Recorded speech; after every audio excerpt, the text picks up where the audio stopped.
Wala kang makikita ng mga papel, mga pictures na mga stars, mga ganyan, mga 10 out of 10, yung mga napopost sa Facebook. Apo. Hindi kami concerned din sa ganun eh. Ah. Ang concern natin are the intangibles, yung mga hindi nakikita. Such as yung behavior niya na ganyan. Mommy, yung ganyan. Although hindi pa siya nagsasalita, no? Or wala kang marinig na words na ano sa kanya, yun yung gusto niya. Na worried siya, na hindi niya alam kung anong gagawin niya. So yun yung ituturo muna natin.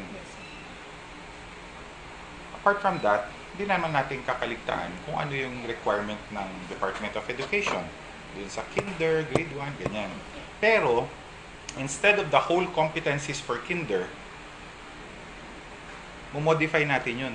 Kukuha lang tayo. Ano ba dapat? Ano yung pinaka-importante? Siyempre, nandiyan yung reading, nandiyan yung writing. How would you expect him to write? Eh, wala pang masyadong exposure, no? So, unahin muna natin yung mga ganun. Dito, when you look at the summary of the developmental assessment, locomotor at